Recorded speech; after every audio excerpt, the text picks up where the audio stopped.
রহমতুল্লাহি ওয়া বারাকাতুহু আলহামদুলিল্লাহ ওয়া সাল্লাতু ওয়াসসালামু আলা মান লা নাবিয়্যা বা'দাহু আউযু বিল্লাহি মিনাশ শাইতানির রাজিম বিসমিল্লাহির রহমানির রহিম বাবু আমালু বিল খাওয়াতিম। আজকের বক্তব্যের বিষয় হলো আমলের ভালো মন্দ নির্ভর করে শেষ অবস্থার উপর। আমলের ভালো ও মন্দ নির্ভর করে শেষ অবস্থার উপর। আমি যে হাদিসটি তালাত করেছি সহিহ বুখারী শরীফের ৬ নম্বর খণ্ড পর্ব হচ্ছে ৮২, অধ্যায় হচ্ছে ৫, হাদিস নম্বর হচ্ছে ৬৬০৬, হাদিস নম্বর হচ্ছে ৬৬০৬। আবু হুরাইরা রাদিয়াল্লাহু আনহু হতে বর্ণিত, তিনি বলেন, আমরা খাইবারের যুদ্ধে নবী ইসলামের সঙ্গে ছিলাম। রাসূলুল্লাহ সাল্লাল্লাহু আলাইহি ওয়াসাল্লাম তার সঙ্গীগণের মধ্য হতে ইসলামের দাবি করছিল এমন এক ব্যক্তির ব্যাপারে বললেন যে এই লোকটি জাহান্নামী।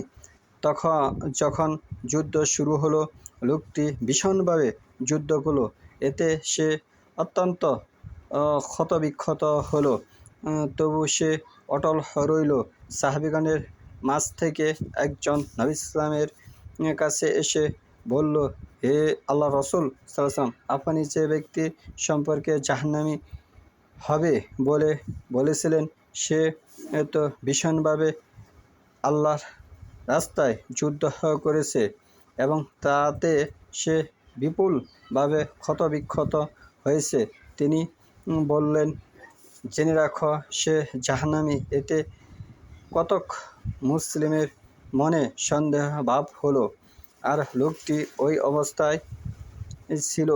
হঠাৎ করে সে ক্ষতের যন্ত্রণা অনুভব করতে লাগলো, আর অমনি সে হাতটি তীর রাখার স্থানে বাড়িয়ে দিল এবং একটি তীর বের করে আপন বুকের ভিতর ঢুকিয়ে দিল।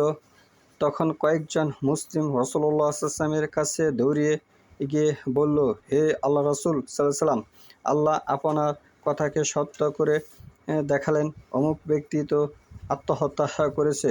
তখন রাসূলুল্লাহ সাল্লাল্লাহু আলাইহি ওয়াসাল্লাম বললেন, হে বেলাল, উঠো এবং ঘোষণা করো যে মুমিন ব্যতীত কেউ জান্নাতে প্রবেশ করবে না, আর আল্লাহ পাপী বান্দাকে দিয়েও এ দিনে সাহায্য করে থাকেন। এ হাদিস থেকে যে বিষয় বোঝা গেল, সাহাবী হওয়া সত্ত্বেও সে জাহান্নামী। আমরা জানি জাহান্নামে যাবে কাফেররা, কিন্তু সাহাবী হওয়া সত্ত্বেও সে জাহান্নামে গেল। কেন গেল? সে আত্মহত্যা করেছে। আত্মহত্যা ব্যক্তি ইসলামে হারাম, আত্মহত্যা ব্যক্তি জাহান্নামে যাবে। এ হাদিস থেকে স্পষ্ট বোঝা যাচ্ছে। হাদিস নম্বর ৬৬০৬। তাহলে আমরা এমন কোনো কাজ করব না যে কাজে আমাদের আত্মহত্যা করতে হয়। আমরা এমন কোনো কাজ করব না। এবং এই হাদিস থেকে আরও বোঝা গেল, সাহাবী হওয়া সত্ত্বেও সে জাহান্নামী। এই হাদিস থেকে রাসূলুল্লাহ সাল্লাল্লাহু আলাইহি ওয়াসাল্লাম স্পষ্টভাবে বুঝে গেছেন। এই হাদিস থেকে বোঝা গেল যে মুমিন ব্যতীত আপনি মুসলিম হওয়া সত্ত্বেও যদি আপনি মুমিন না হন, তাহলে জান্নাতে প্রবেশ করবেন না। এই হাদিস থেকে স্পষ্ট বোঝা গেল। লা ইয়াদখুলুল জান্নাহ, লা হচ্ছে না, ইয়াদখুলুল হচ্ছে প্রবেশ করা, জান্নাহ হচ্ছে জান্নাতে প্রবেশ করা, মানে জান্নাতের একটি বাগান। জান্নাত শব্দটা হচ্ছে বাগান, আরামের স্থান। ইল্লা মুমিনুন, ইল্লা হচ্ছে ব্যতীত, মুমিনুন হচ্ছে বিশ্বাসী। যে ব্যক্তি আল্লাহ এবং আল্লাহ রাসূল সাল্লাল্লাহু আলাইহি ওয়াসাল্লামকে খাঁটি মনে বিশ্বাস না করে, সে ব্যক্তি জান্নাতে প্রবেশ করবে না, যদিও সে মুসলিম হয়, যদিও সে কালেমা শাহাদাত পাঠ করে।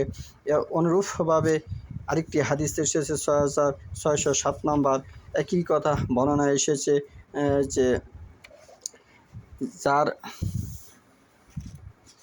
ভালো ও মন্দ নির্ভর করে শেষ অবস্থার উপর। শেষ ভালো যার, সব ভালো তার। এই হাদিস থেকে স্পষ্ট বোঝা গেল।